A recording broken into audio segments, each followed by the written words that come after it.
Hello बच्चों, let's read the question. इस question में हमें बोला है कि जो दो कॉलम्स दिए हुए हैं 1 एंड 2 उनको मैच करना है और करेक्ट कॉम्बिनेशन फाइंड आउट करना है। इसमें कॉलम 1 में हमें कुछ दिए हुए हैं hormones, that is hypothalamus, structures, anterior pituitary, oxytocin, prolactin and उनके फंक्शंस या उनसे रिलेटेड कैरेक्टरिस्टिक्स कॉलम 2 में दिए हुए हैं। तो इस क्वेश्चन के लिए हम लोग बोल सकते हैं हमारा की कॉन्सेप्ट है फंक्शंस ऑफ हॉर्मोन्स। तो जैसे कि हम लोग जानते हैं कि हमारे बॉडी में कुछ एंडोक्राइन ग्लैंड्स प्रेजेंट है जिनको हम लोग डक्टलेस ग्लैंड बोलते हैं। वो हार्मोन्स रिलीज करते हैं एंड ये हार्मोन्स कहाँ जाते हैं? They are some of the chemicals released in blood and फिर ब्लड से वो ट्रैवल होकर टारगेट टिश्यूज में जाते हैं जहाँ पे वो अपना फंक्शंस करते हैं।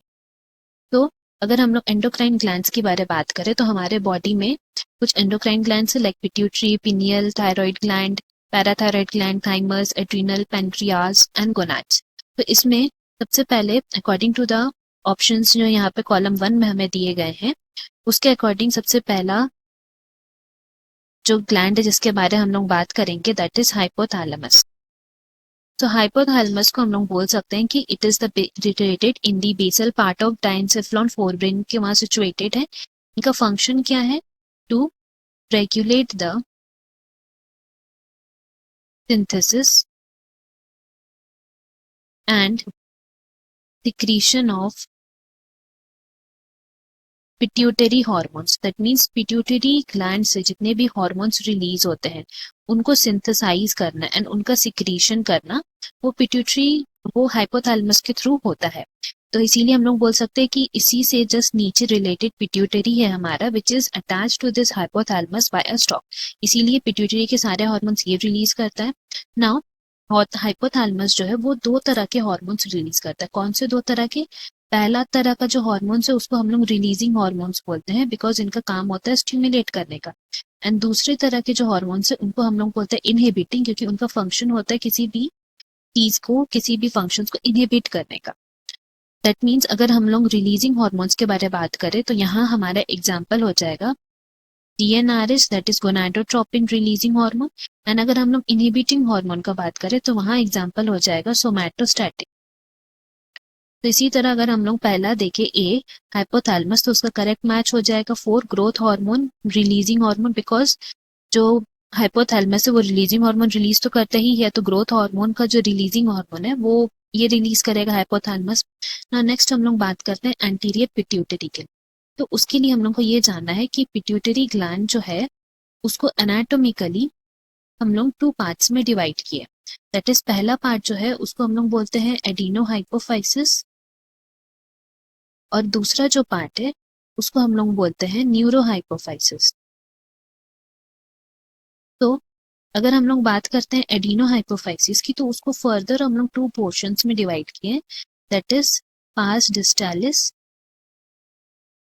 और पार्स इंटरमीडिया। तो बेसिकली हम लोग बोल सकते हैं कि जो एडिनोहाइपोफाइसिस वाला पार्ट है उसमें पार्स डिस्टालिस रीजन जो है उसको हम लोग एंटीरियर पिट्यूटरी बोलते हैं। तो हम लोग यहाँ लिख सकते हैं कि ये एंटीरियर पोर्शन है हमारा पिट्यूटरी का एंड न्यूरोहाइपोफाइसिस को हम लोग पोस्टीरियर पिट्यूटरी बोलते हैं। तो यहाँ अकॉर्डिंग टू द क्वेश्चन हम लोग एंटीरियर पिट्यूटरी के बारे में बात करेंगे। तो ये जो एंटीरियर पिट्यूटरी है दे रिलीज सम हॉर्मोन्स जैसे कि growth hormones, PRL, prolactin, LH, FSH, ये सारे हॉर्मोन्स है और भी है TSH, ACTH, ये सब ये रिलीज करते हैं। तो इसीलिए हमारा जो एंटीरियर पिट्यूटरी दिया हुआ है उसका हमारा करेक्ट मैच हो जाएगा 3, दैट इज LH और ACTH, ये दोनों हॉर्मोन्स वो रिलीज करते हैं। ना नेक्स्ट हम लोग बात करते हैं ऑक्सीटोसिन की। तो ऑक्सीटोसिन हम लोग बोल सकते हैं it is the hormone which is released by the posterior pituitary, oxytocin. And इनका फंक्शन क्या है ऑक्सीटोसिन का? तो हम लोग बोल सकते हैं पहला उसका फंक्शन है contraction of the uterus during child birth और ये मिल्क सिक्रीशन में भी हेल्प करता है ड्यूरिंग प्रेगनेंसी। नाउ हमारा इसीलिए जो सी है उसका करेक्ट मैच हो जाएगा contraction of uterus, that is C का 2। लास्टली हम लोग बात करते हैं प्रोलैक्टिन के बारे। सो प्रोलैक्टिन वो हार्मोन है which is released by the anterior pituitary. तो हम लोग यहाँ लिख सकते हैं prolactin hormone which is released by anterior pituitary and इनका फंक्शन क्या है? इनका फंक्शन है to help in the process of lactation after childbirth. That means milk release करने में इनका फंक्शंस रहता है. तो इसीलिए हम लोग बोल सकते हैं कि प्रोलैक्टिन के लिए हमारा करेक्ट मैच हो जाएगा one, that is lactation after child birth. तो इसीलिए हम लोग कह सकते हैं हमारा करेक्ट ऑप्शन हो जाएगा option C. Hope you have understood. Best of luck. Thank you.